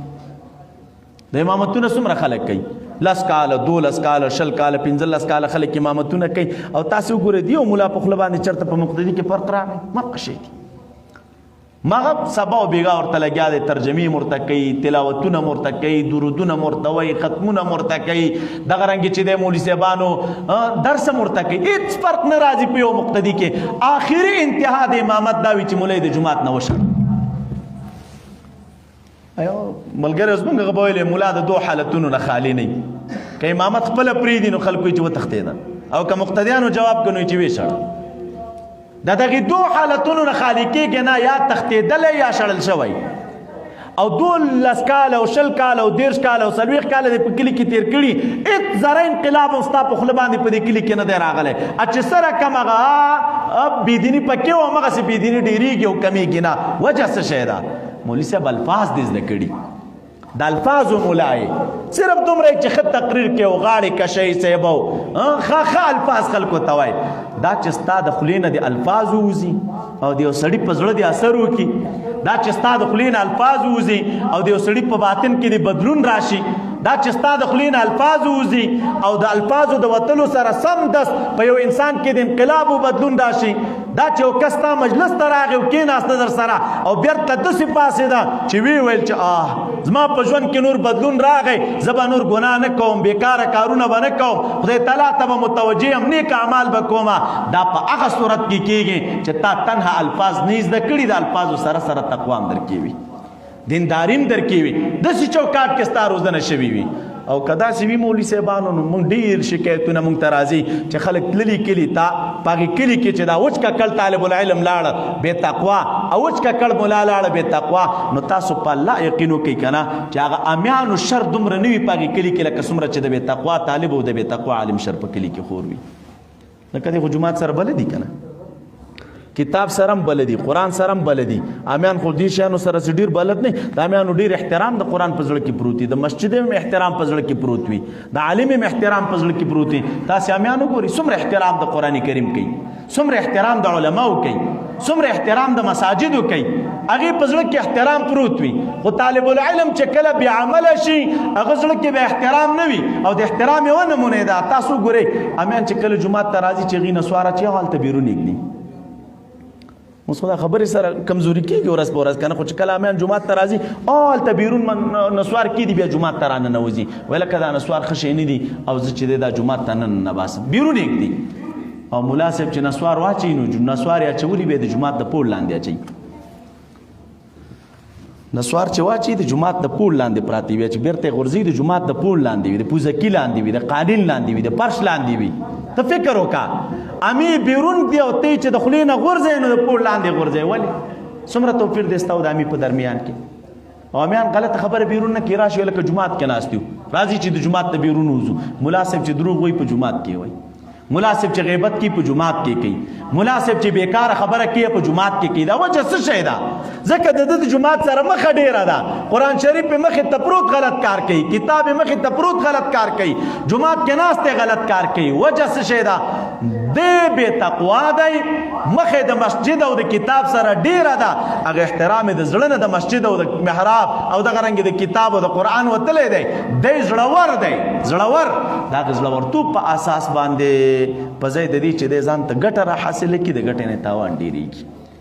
نو الله تعالی دې موږ تاسو تقوادار کې مولوي صاحبانو مهم شی تقوا ده مهم شی ډیر الفاظ د کول نه دي مهم شی ډیر خبرې د کول نه دي مهم شی خط تقریر نه دی مهم شی کتاب په یاد د کول نه دي مهم شی ادب دی مهم شی تقوا ده مهم شی دینداری ده علم سره به تقوادار اوسېږي علم سره به دیندار اوسېږي چې تاسو لاړ شي خپل کلو ته د خلکو د پاره یو مشعل وګرځيږي یو رڼا وګرځيږي د نور یو سمبول وګرځيږي خلک د تاسو نه رڼا واخلي دا څنګه شي خدا نه خواسته چې د علم په وجه سبا تاسو سره کنځا کی او تاسو په وجه باندې علم بدنامي تاسو په وجه باندې عالم بدنامي تاسو په وجه باندې د مسند بدنامي نه تاسو به درنا اوسېږئ نورانیت درکې وي او دا په هغه صورت کې کیږي چې سړی ځان ته بهترین سند ولټي بهترین ځای د درس ولټئ داسې یو ځای ته لاړ شه چې ستا د ظاهر او د باطن دواړو تربیت پکې وشي ستا د اخلاقو تربیت وشي ستا د عاداتو تربیت وشي ته رښتیا د علم یوه نمونه جوړه شي نو رب العالمین دې موږ او تاسو د دې مصداق وګرځئ ډېرې خبرې دي نورې به انشاءالله سره درسونو کې کوو خو خلاصه د دې ټولو دا د مولوي صاحبانو چې دلته موږ ته راغلي یاستئ په یو فکر راغلي په یو اعتماد راغلي زموږ دا فکر نه چې زموږ د شاګردان ډېري زمونږ دا فکر نه چې موږ نه د ډېر فاضلان فارغ شي والله که مو دا فکر وي زمونږ دا فکر نه دی چې موږ د ډېرو طالبانو ته داخله ورکړو خپل ډېروالي ته خوشحاله شو دا نه فکر مو دا دی چې موږ نه د یو لاړ شي خو ښه دی لاړ شي موږ نه د دوه لاړ شي خو ښه دی لاړ شي د فکر سره دی لاړ شي د احساس سره دی لاړ شي تقوادار دی لاړ شي دیندار دی لاړ شي او سبا د دې واقعي د دین خادم وي دا خپل کلی ته خدمت وکړي خپل ولس ته خدمت وکړي موږ ستاسو دې شي ته خوشحالیږو که موږ سره وفا کول غواړئ د خپل ادارې او جامعې سره وفا غواړئ د خپل استادانو سره وفا غواړئ نو یو سوال موږ درنه دا کوو الله دې وکړي چې زموږ دپاره د بدنامۍ سبب ونه ګرځېږئ من کوشش دی چې موږ تاسو ته خپل اسباب برابر کو څه درته ووایو یو فکر او انګیزه درکو درته باقي نور انما لك رسول الله صلی الله علیه وسلم فرمای انما انا قاسم والله یعطي عطا د رب العالمین د لوري د ورکړه هغه کوي موږ تاسو ته کوشش کوو چې هغه اسباب درته برابر کو او دې ته مو جوګه کو چې د الله تعالی د عطا مستحقین وګرځېږئ نو کوشش د دې وکئ چې موږ سره وخت تېروئ د آداب مطابق د اصول مطابق یو فکر ځان سره ولرئ یو سوچ ځان سره ولرئ تنها خپل وخت مه تېروئ عبثیاتو کې خپل ژوند مه تېروئ دا چې سبا تاسو لاړ شئ زموږ دپاره به هم د نیکنامۍ یو سبب یئ زموږ د دې ادارې دپاره به هم د نیکنامۍ یو سبب یئ د خپل مور او پلار سترګې به هم در باندې یخي د خپل کلي او د ولس سترګې به هم در باندې یخي د خپل علاقې سترګې به هم در باندې یخي د خپل نظام سترګې به هم در باندې یخي تاسو به مستعدین خلک تللي یاستئ الله تعالی مو د دې ټولو شیانو مصداق وګرځوه پاتې شو آخري خبره زموږ ستاسو د مدرسې د تعامل تاسو ته به مولوي صاحبان نقشه برابروي د هغې نقشې مطابق چې دا کم درسونو ته تاسو موږ ته راغلي یې مولوي صاحبانو نو اوس نه موږ درته دا سوال کوو چې هغه خپله ملکي پرېږدئ مدرسې ته راغلي ملکان مه اوسېږئ مدرسې ته راغلي یئ نو ژوند د مدرسې د چوکاټ مطابق تیر کړئ او د مدرسې د اصولو مطابق تیر کړئ او دا شرعي مسله ده تاسو ته ما د حضرت موسی علیه السلام او د خضر علیه السلام خبره وکړه موسی علیه السلام چې کله خضر علیه السلام ته راغی نو څه شی مبارک ورته وایي دی ورته وایي چې زه دې دپاره راغلی یم چې تا نه رشد زده کړم هدایت درنه زده کړم رڼا درنه زده کړم اول نه ورته حضرت خضر علیه السلام دا وایي چې انک لن تستطیع معي صبرا دلته صبر نشي کولای دا سخت چوکاټ دی سخت ماحول دی ناشنا کارونه دي دلته ناشنا خبرې دي وخت تېرول درته ګران دي دلته مبارک ورته وایي نه نه زه دې دپاره راغلی یم چې هدایت زده کړم خو چې کله کلک هوډ او عزم یې ترې واخست چې د هدایت د زده کړې دپاره راغلی یم او څه چې پېښېږي هغه به تېروم په ځان آخره کې مبارک ورته وایي ښه نو چې عثمانه زده کړه کول غواړې ما سره زده کړه کول غواړې او ما سره وخت تېروئ فلا تسألني عن شیء څه چې د مخې ته راتله نو ما نه به پوښتنې نه کوي چې تر څو پورې ما خپله د هغې بیان درته نه کړی دې لاندې مفسرین کرامو لیکلي د خضر علیه السلام موسی علیه السلام اولو العزم نبی ته وایي چې فلا تسألني عن شیء ګوره ما نه به څه شي پوښتنې نه کوي چې تر څو پورې ما خپله د هغې انجام درته بیان کړی نه دا خبره حضرت خضر علیه السلام موسی علیه السلام ته کوي او موسی علیه السلام ورته بلکل ټیک ده منم یې در سره و اشاره څه شي ته ده اشاره دې ته ده چې هر ځای یو څه شرایط لري د علم د زده کړې څه شرایط وي د ادارې څه شرایط وي د مدرسې څه شرایط وي هغه شرایط چې استاذ هم عملي کړي شاګرد هم عملي کړي په ځان باندې مشکل رفع کېږي موسی علیه السلام خضر علیه السلام ته بلکل منم یې در سره او خضر علیه السلام په موسی علیه السلام شرط ږدي دا زموږ استاسو اداره هم څه شرایط لري دا چې کله تاسو داخله کول اول وخت نه په فارم کې دا ټول شرایط تاسو ته ښودلی شوي وو چې زموږ د ادارې دا شرایط دي چې په هغې شرایطو باندې مولوي صاحبانو موږ سره هم ګوتې لګولي دي موږ سره هم دستخطونه کړي دي چې د دې شرایطو مطابق دلته ژوند تېرو نو تاسو خپل ژوند تېر کړي په دې شرایطو کې د الله په ذات یقین وکړئ که زموږ سره منفعت وي دا څومره شرایط چې موږ جوړ کړي دا ستاسو دپاره جوړ کړي چې تاسو د دې شرایطو مطابق موږ سره ژوند تیر کړي ستاسو آینده ده ستاسو ژوند دی نو د ادارې د شرایطو په پاتمې طریقې سره لحاظ کوئ کم طالبان چې کم درسي نقشه تاسو ته د مدرسې د لوري جوړیږي که د ابتدایي طالبان دي که د متوسطي طالبان دي که دغه رنګې چې د درجو طالبان دي دې ټولو ته موږ یوه نقشه لرو بیا کله ګورو صاحب طالب العلم په خپل فکر باندې ځان سره یو شی ځین کې نیولي ولا زه دا کتاب وایم زه پلانی نه وایم کله بیا راشي زما د دې کتاب او د پلاني کتاب سره ټکر هم دی دا ټکر د څه شي نه جوړیږي مدرسې والا خو درته لیکلي چې تعارض به حتی الامکان د پکېږي دا تعارض جوړیږي د څه شي نه که یو طالب د یوې درجې کتاب وای نو دغه په کتابونو کې تعارض شته که د 2 درجو دویمې درجې کتابونه وای دغه په کتابونو کې تعارض شته و چې یو طالب یو کتاب د ابتدایي راخستی او بلې د 3مې درجې راخستی یو د اولې درجې راخستی او بلې د 4مې راخستی یو د 5مې درجې راخستی دی او بل د وړې دورې کتاب راخستی دی خو ټکر جوړ دی نو خو تعارض وایي هم دی ته کني دا نور چې کوم زمونږ علمي نقشه ده په دې کې خو تعارض نشته دا کتابونو چاپ کېږي تعارض د څه شي نه جوړېږي چې طالب بدنظمي کوي او دا کومه لایحه چې ورته مدرسې جوړه کړې هغه شی نه وایي ټکر جوړ دی تعارض جوړ دی نو چې تعارض جوړ شه موږ کوشش کوو چې تاسو ته تعارض رفع کړو خو ستاسو به سړیتوب دا وي چې دا کومه نقشه درته ادارې جوړه کړې مغه نقشه باندې درسونه ووایي دې کې ستاسو رشد دی یو دویم ټکی دا دی چې د دې طالبانو دپاره کم ترتیب موږ تاسو ته تکرار لرو مولوي صاحبانو کم ترتیب درته د مطالعې لرو کم ترتیب درته د درسونو لرو دا به موږ سره وایي 2 مشکلات دي دا 2 کدرې کاله چې موږ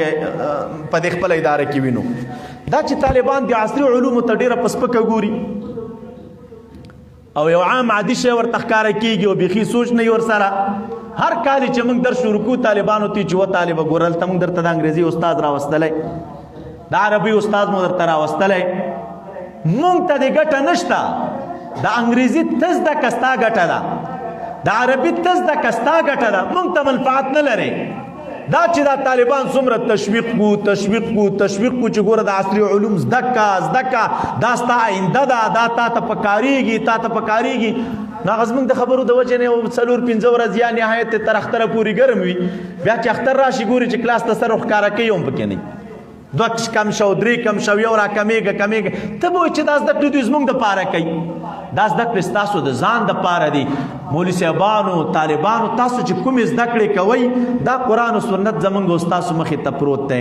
تاسو په دې خوشحالېږئ چې دا د قرآن و سنت خدمت تنها دا پښتو ژبه کې د خپل ولس ته وکړي که نه ټولې دنیا ته یې وکړي په کومې خوشحالېږئ دا خپل قام ته یې وکړي که ټولې دنیا ته یې وکړي نو دا ټوله دنیا کې پښتانه شته په دې ټوله دنیا کې پارسیوانان شته خو د هرې ژبې خلک دي په ټوله دنیا کې دا چې موږ تاسو ته اداره کې داسې یو ترتیب جوړ کړی چې تا نه د یو با استعداد انسان جوړ شي چې ته د ادارې نه ووځې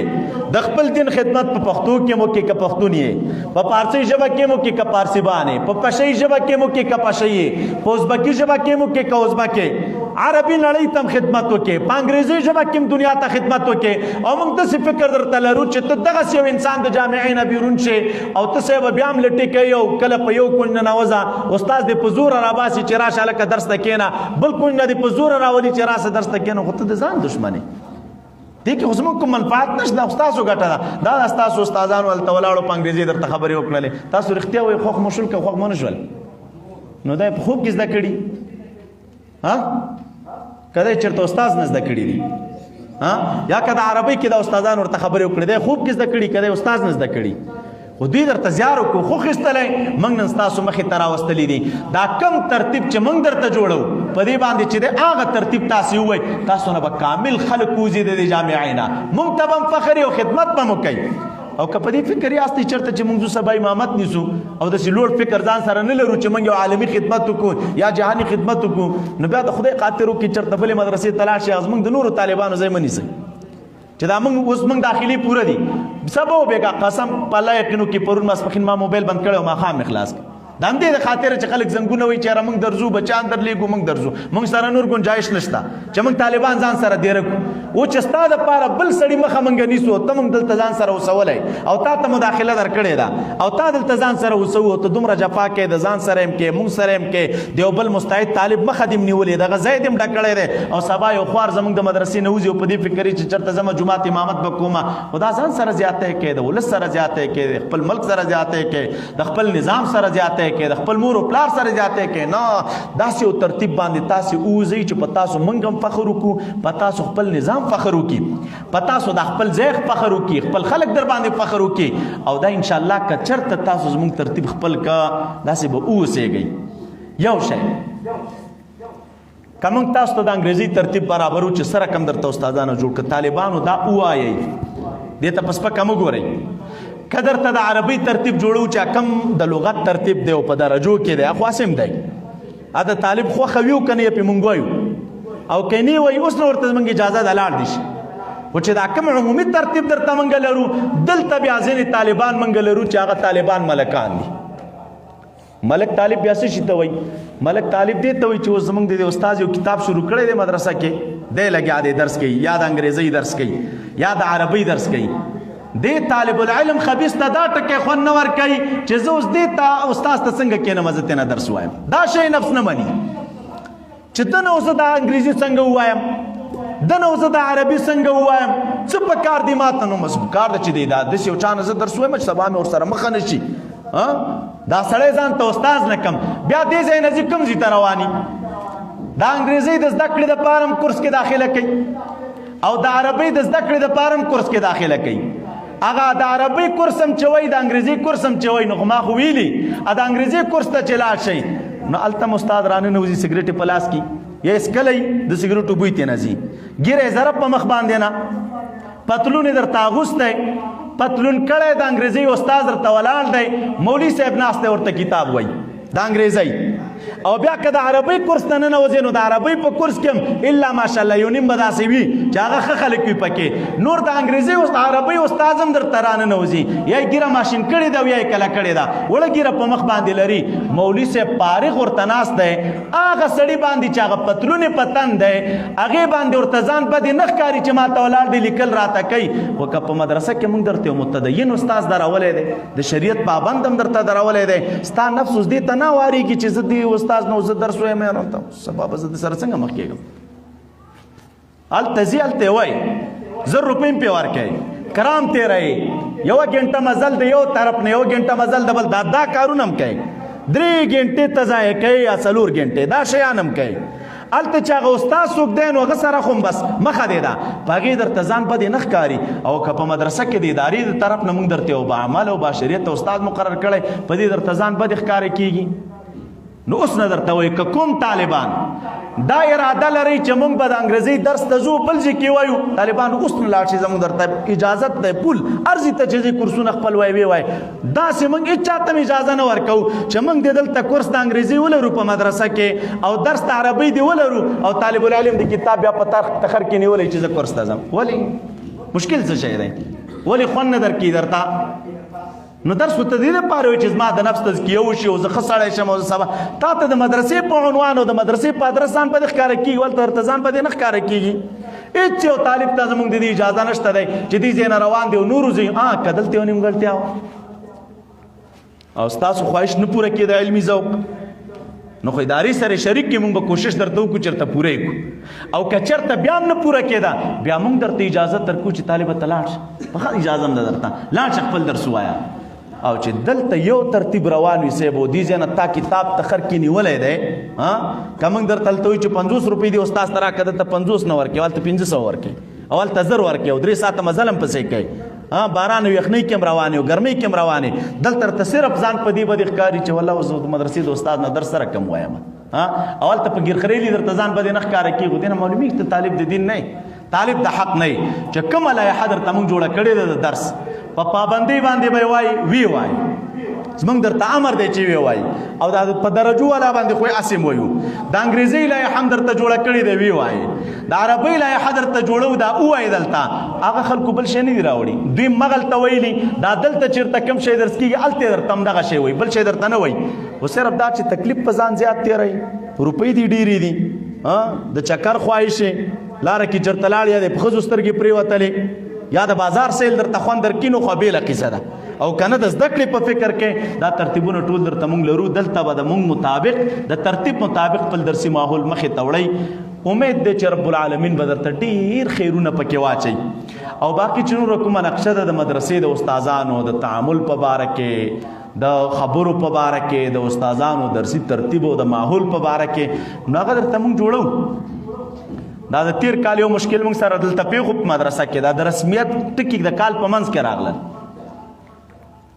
د کال په منځ کې چې دا د استادانو د رسمیت ماحول دا د هر یو استاد د رسمیت ماحول تقریبا وخت غوښته د 15 تر 20 ورځې تر میاشتې پورې دا استادان لګیاو د دې رسمیت دپاره منډې ولې خو هلته دوی غوښتله چې هلکه راشي مراحل خپل برابر کړي نن امتحان دی نن فلان دی نن فلان دی نو دا خو زموږ غوښتنه نه وه چې موږ طالب ته غیر حاضري وکړو او نو زموږ دا غوښتنه وه چې زموږ د درس پاتې شي حتی الوسه چې نوره ممکنه نه وه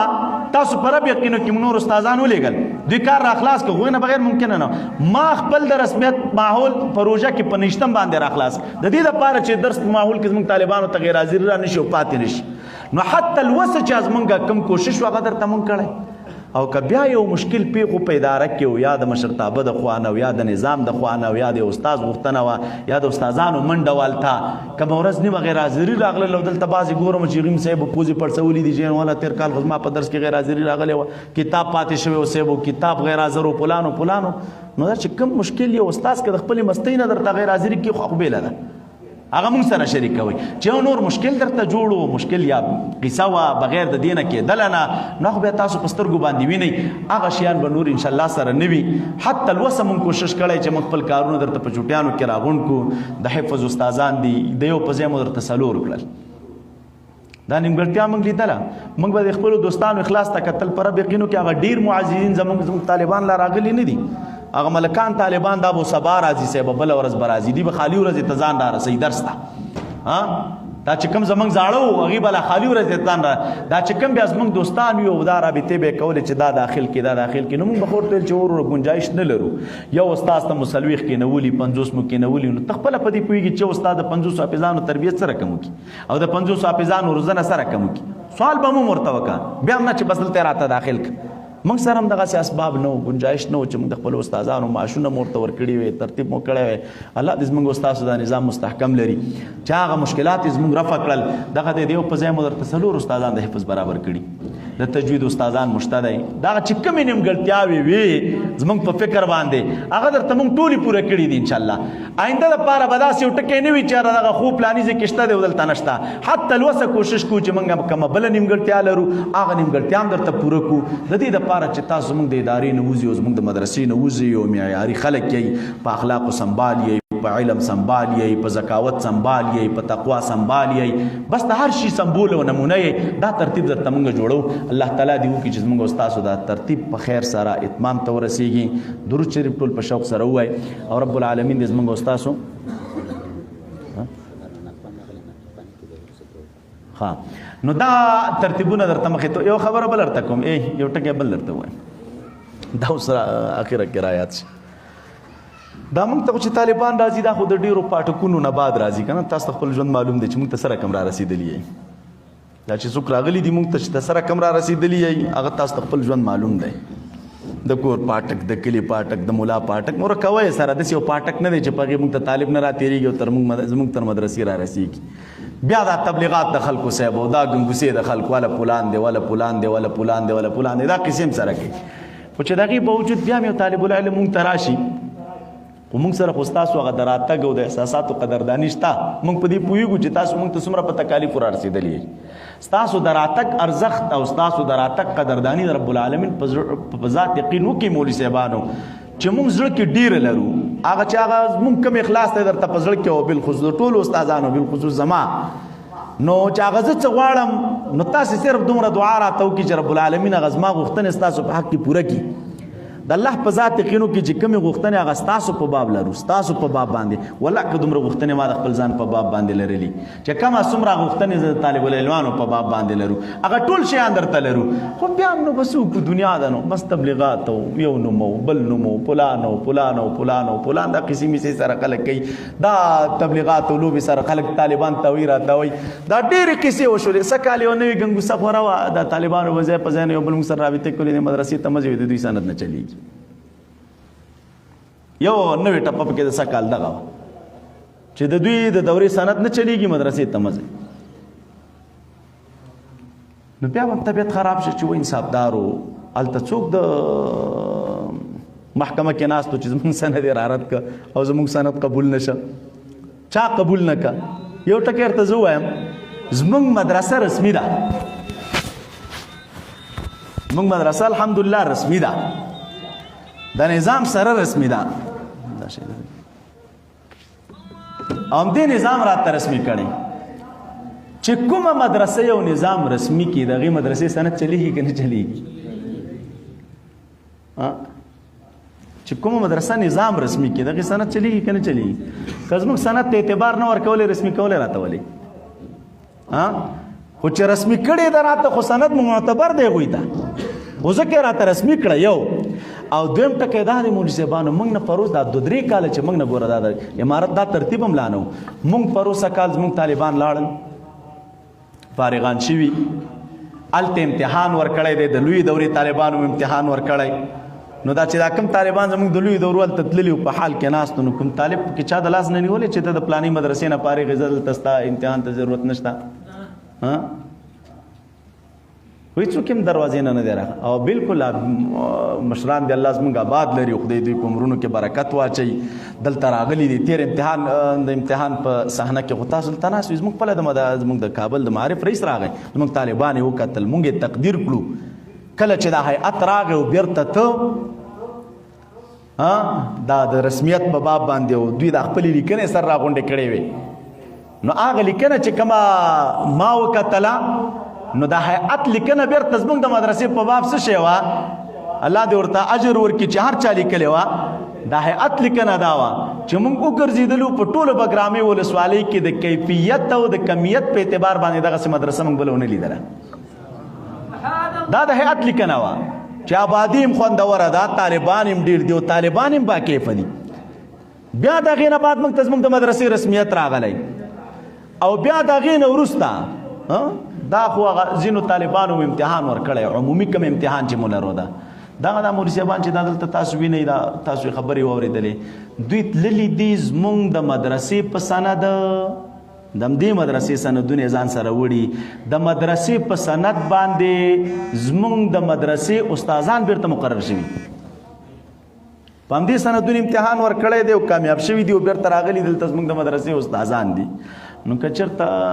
دغه نه قبلېدی سندونه نه قبلېدلی نو دی موږ سره بیرته استادان کول نو دې تبلیغاتو ته څه ضرورت دی چې دا خلک کې کې الله دې دوی ته انصاف روزي کړي یو ټکی دی که د طالب ملا د خولې نه دا ټکی کېږي چې ولا زه هلته ځم او زما سند نه قبلېږي نو دا اساس او بنیاد دی چې هغه طالب خپله کمزوري هغه زموږ د سند په عنوان راتپي خپله کمزوري زموږ د سند په عنوان راتپي یو طالب کمزوری دی او سند د لاس کې نیولې ولته لاړ امتحان دې واخسته او په امتحان کې ناکامه شولې او تال ته پوښتنې درنه وکړلې په امتحان کې ناکامه شولې نو بیا هغه طالب په خوله باندې به هم دا ټکي چې ولا دا ما سره د دې مدرسې سند نو ځکه ناکامه شوم نو ملامتي زموږ ده که د طالب ده او تاسو لږ د ښه استعداد سره لاړ شئ کار چا ناکامه کړي خو ذموار یې زه یم او چې ستا استعداد کمزوری دی ته بیرته په دې ټکي باندې ناکامه کېږي چې استعداد دې کمزوری دی ما سند خو ملامت نه دی زه یم ښه یې کړي چې ناکامه کړی ته خپل استعداد ولې نه جوړئ باید تا کې ذکاوت وي چې ستا سند ته مخې ته لاړ شي هلته کښېنې خلک درنه پوښتنې وکړي او ستا استعداد ته خلک خوشحاله شي او بیا نور الحمدلله هېڅ دغه مشکل شته نه مولوي صاحبانو موږ په خپل نظام فخر کوو دا زموږ نظام دی موږ ته چې مدرسه رسمي کړې ده دوی سره زموږ غم دی موږ چې هغوی سره ځان رسمي کړی دی موږ د هغوی په مشرۍ خوشحاله یو دا سندونه که زموږ دورې طالبان دي د لویې دورې دي د وړې دي د افتا طالبان مو دي چې هر څومره دي دا چې کم ترتیب دا چې زه تللی وم الله دې درجات بلند کړي ورته ممتحنو شیخ صاحب محمد هاشم نومېده د دې اختر په 2مه غریب وفات شو د اختر په 9مه موږ ورغلو امتحان مو ته چې کله زه راوتلم نو هغه دغه مې اوس هم جب کې پروت دی چې د ملګرو ته مې ورښودلی بس نو ما ته ویل چې شیخ صاحب اختر نه بعد د خپل ټول شاګردان دي د وړې دورې راوله دی دغه دی په خپل لاس لیکلو ده 2 نمبر یې راته خپل شخصي ولیکلې وې د واتساپ لیکلې خپل ټول شاګردان دی راوله چې د وړې دورې لپاره ترته ثبت نام وکم او خپل راشه ورسره او دیم راته ویل چې طالبان دی را لېږل نو یو ځل ما سره رابطه کو چې ما خپل شاګردان در لېږلي دي ته په رب یقین وکړه چې 2 ساعته د ځان سره کېنولي 2 ساعته د اختر نه اجتماع وه د خپلې قصې موږ سره وکړلې وه خپل عقیدت او بیا خاص کر زموږ د شیخ صاحب سره هغه د عقیدت مسلې دوی را سره ګاندې کړلې نو دا شیان نشته طالب استعداد جوړ کا والله کنځو دې ناکامه کیرانه دا خو الحمدلله نظام دی اسلامي نظام دی عمرا دي مسلمانان دي علما دي مشایخ دي دوی به چېرته دا بې انصافي کوي چې رستا سند د دې پټ کې پوجې د دې مدرسې نه فارغې لږ وایي درته نه تاسو خپل استعداد جوړ کړئ که ستا د استعداد کمزوري و نو د هغې بیا زه ذمهوار نه یم چې ناکامه کېدي ښه دی کې چې ناکامه کېدي یو او بل دویم ټکی دا دی چې زموږ ستاسو سند نو دا خو الحمدلله دا کمزوری سند نه دی مولوي صاحبانو دا عالي سند دی ځکه وایم چې زموږ سند دا سلسله الذهب دی نو دا مبالغه نه ده دا د سرو زرو زنځیر دی او د سرو زرو کړۍ ده دا درد او احساس هغې وخت نه ما سره و دا فکر ما سره و الله دې د شیخ صاحب مبارک درجات بلند کړي دا خوبونه ما لیدل د اولې دا سید رحمان صاحب ناست دی د وړې دورې باعث په حضرت شیخ صاحب مبارک دا زوم ما پې شروع کړه د لویې دورې باعث پې زوم ما پې شروع کړله او دا ولې چې هم د لوی دورې باعث عمر باندې او هم د لوی دورې باعث عمر باندې هم د وړې دورې خو د هغې نعمت ارزښت او قدر ما ته معلوم و زه په دې پوهېدم چې خدای ناخواسته سبا داسې وخت نه وي چې دا نعمت مو بیا په لاس کې نه وي او زه به وایم چې کاش چې درس مې ترې ویلی او کاش چې دوره مې کړې وې ورسره او کاش کې دا حدیثو زده کړه مې ترېنه کړې وه دا خوبونه هغې وخت کې دا قیسې به موږ سره لیدلې نو دا احساس را سره و نو دا فکر مې کو چې دا کم نعمت رب العالمین دته ورکړی چې هغه نعمت ترېنه حاصل کړو او په هغې کچه باندې هغه نعمت الحمدلله هغه ترېنه مونږ حاصل کړی که شیخ صاحب مبارک دی او که دغه نه بره زمونږ کوم مشایخ دی او زمونږ د سند استادان دي دا کوم واړه خلک نه دي دا لوی لوی خلک دي لوی لوی خلک واړه خلک نه دي یو ټکی ورته ما د شیخ صاحب منقبت او دغه مبارک لوی منصب او دغه دیانت دا خو د چا نه پټ نه دی دا سره څرګندې معاملې دي دوی چا نه پټ نه دی د هغه چا منصب به د چا نه پټ څه وي چې یو څوک د حدیثو درس کوي او د حدیثو په درس کې د یو معمولی خطا تصحیح هم رسول الله صلی الله علیه وسلم کوي د دې نه لوی منقبت بل نشته تاسو اورېدلي بار ما درس کې هغه ابتدایي درسونو کې دا خبره وه مبارک چې به کله درس کوو نو خو درس دی نو ځای په ځای باندې د نبي علیه السلام نوم مخې ته راځي او د صحابه کرامو نومونه مخې ته راځي نو سره د دې نه چې هغه انتهایي مؤدبه و اس کلم داسې نه پېښېدله چې هغه د نبي علیه السلام د نوم مبارک سره درود شریف نه وي ویلی خو کله انسان نه پاتې شي بلا قصد او بلا عمده خو مبارک یو ځل ویل چې کله درس مې کوو نو درس کې مو کله چې صلی الله علیه وسلم صلی الله علیه وسلم آلته یو کس مو دا واقعه به تاسو د بیاناتو کې اورېدلي مدینه منوره کې اوسېده نو هغه هلته خوب لیدلی و د سالک دغه کس دا رسول الله صلی الله علیه وسلم خوب کې ویل چې لاړ شه شیخ صاحب مبارک ته مې سلام ووایه او د سلام نه بعد ورته وایه چې دا ستا اعمال او دا کوم خدمت چې ته کوې دا ما نه پټ نه دی دا راته رارسېږي دا زه وینم خو لیکن د هغې سره سره دا یو ټکی چې کلم درس کوې نو په درس کې چې دا زما نوم اخلي او په ما درود وایي نو دا درود شریف په دغې انداز باندې وایه چې صلی الله علیه وعلى آله وسلم یعنی ته چې کله زما نوم ذکر کوې او د اصحابو نوم ذکر کوې نو د اصحابو سره د آل نوم هم ذکر کوه نو شیخ صاحب مبارک ویل چې کله هغې ځینه دا کس راته ټلیفون وکړو چې دغسې خوب مې لیدلی او نبي علیه السلام راته ویل چې شیخ صاحب ته داسې ووایه نو مبارک فرمایي چې زه متوجه شوم نو رښتیا چې ما به درود ویل نو صلی الله علیه واصحابه وسلم دا به مې ورته ویل نو دا د آل ذکر به رانه په درود شریف کې پاتې وه نو تمره یو معمولی هغه معمولی بې التفاطۍ ته چې د چا فکر د چا بې التفاطۍ ته هم قصدن عمدن نه خو بس سړي فکر نشي کله چې هغې ته د رسول الله صلی الله علیه وسلم فکر وي او نبي علیه السلام د هغې شخص د هغې بې التفاطۍ اسلام کوي نو دا سند به سلسلة الذهب نه وي دا به د سرو زرو زنځیر نه وي موږ ته پې فخر دی ما ته په فخر دی. زه د خپل لوی سعادت د خپل ځان دپاره ګڼم. الله تعالی دې د دغې لوی نعمت د شکر د ادا کولو توفیق راته راکړي چې دا زما خوش قسمتي و، زما سعادت و، زما خوش قسمتي وه چې د دغسې عظیمې هستۍ سره مواسطه وه. دا به د الله فضل په ما باندې و چې دغه د حدیثو سند او د حدیثو زده کړه او د هغې تلمذ دا ترېنه موږ را حاصل کا. او دا به درته ووایم تاسو یې وګورئ د الله په ذات یقین وکئ چې د هر چا ورسره واسطه و، چا ترېنه درسونه ویلي وه. د هغې خلکو یو بیل کیف دی. کله طالبانو ته وایم دا اوس دا خلک ارمان کېږي که نه چې کاش کې زم تلی وی او کاش کې زم تلی وی او کاش کې زم تلی وی. دا عام خلک خو پرېږده د خپل نږدې متعلقین به کله ما لیدل چې هلته به د شیخ صاحب مبارک دوره شروع دی و چېرته نور ځایونو کې پراته وو. هغې وخت کې هم هغې ته ځان په دې باندې بد ښکاره کېده چې زه اوس د ده نه درس څنګه ووایم. دا شناخته سړی دی یا د دې نسبت سړی دی او سبا به د سره مخ کېږم او دا به مې استاد وي. دغې فرعونانو به هغې وخت کې هم دا نفس نه منله چې زه اوس دا استاد څنګه کړم. بیا چې کله مبارک وفات شي نو چې اوس یو سره کېنې وایي ما والا کیسټ یې اورېدلي دي ټول درس مې ورته اورېدلی، څوک وایي دوره مې اورېدلې ده ورته ټول درس مې اورېدلی، څوک وایي د مناظرې کورس مې ورته ټول اورېدلی، څوک وایي ترجمه مې ورته ټول اورېدلی. کاش چې بس وي دا ساوه رانه نه وی شوی او ما چېرته درس هلته ویلی او دوره مې دغه سره کړې وی. دا قصې خلک کوي، دا خلک ارمان ولې کوي؟ خو د هغه د شاګردانو د تربیت او د روزنې چې کوم کیفیت دی هغه خلک ویني ډېر نه و. 10 20 15 شپږ 20 تر 10 پورې دا به د کلونو فاضلانو دومره فاضلان به خو چې دا هر یو درس ویلی دی او بیرته تللی زما د علم مطابق چې ما ته معلوم دی چې دا دوی تللی دي خپلو وطنونو ته. هغه خلک مهمل نه دي ناست، هغه خامخا د دین په خدمت کې لګیا دي، مصروف دي او درسونه کوي. څوک په غټ لیول باندې او څوک په واړه لیول باندې لګیا دي، سره خواریانې کوي او محنتونه کوي. سره بعضې خبرې د میډیاګانو د عامو مجلسونو نه وي که تاسو ته د شاګردانو کیفیتونه زه وایم. یو مولوي صاحب راغلی کوټه کې اوسي ډېر با استعداد انسان دی. دغه کوم هغه د مناظرې کورس یو وړکې هغه سپینه غوندې رساله چې ده د هغه لیکلې وه دغه نوم یې ده عبدالباسط مولوي صاحب پروسه کال دلته راغلی و حج ته. ته ډېر نادرې قصې راته د حضرت شیخ صاحب مبارک وکړو. دا چې هر یو یې غږوي دغه بېله دنیا ده. دا چې هر یو یې غږوي نو هغه راته ویلي اثار سنن مې درس کوو، اثار سنن مې درس کوي او حدیث مبارک راغی راته خو بس ذهن سره ګډ وډ شو خلط شو که نه چې زه اوس د دې حدیثو د بل سره تطبیق په طریقه باندې وکړم. بس یو خوا بل خوا مې فکر وکړو خو بس دماغ خلاص نه شو، شرح مې وکتله دماغ خلاص نه شو. وایي دا کتاب مې همداسې مخې ته و دې وخت کې خوب راغی. نو چې خوب راغی سترګې مې پټې شولې نو ګورم چې حضرت شیخ صاحب مبارک راغی. نو ما ته وایي چې خو دغه حدیث پسې وروسته دا بل حدیث وایي خو د دې مشکل حل کېږي که نه.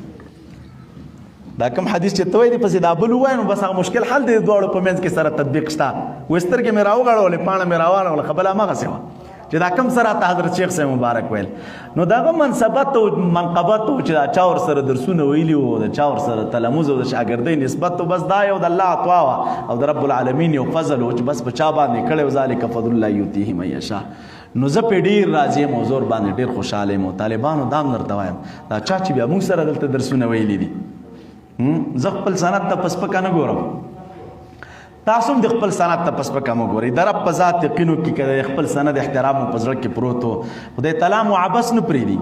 او نه مو خدای تعالی مهمل پرېږدي. دا کوم شی چې موږ ګورو دا بل څه نه دي، دا د مغه مبارک هغه ملفوظات و دغه ارشادات و دغه د سینې فیض و برکت و چې موږ راغونډ کړی دی او موږ چې دی تاسو ته وایو، موږ یې تاسو ته وایو، بل څه نه دي، همغه شی دي. زما کوم خپل ابتکار نه دی، زما کوم خپل علمي قوه ده نه، دا د هغوی برکات دي چې زه یې تاسو ته وایم او د هغوی نه مو زده کړي او زه یې تاسو ته وایم، د هغوی نه مو لیکلي او زه یې تاسو ته وایم. ستاسو مخې ته اقدم خو دا درته وایم نو نور به زه تاسو ته څه ووایم که نه. د پټې پناوې معاملې نه دي خو چې بیا دا څوک موږ سره فارغ شوي دي او تللي دي دا 2 کاله او 3 کاله نو بس وګورو انشاءالله د رب العالمین په درګاه کې امید دی چې هغه خدای تعالی مهمل نه دي پرېږدي، خامخا بېرته لګیا دي دین په خدمت باندې مصروف دي.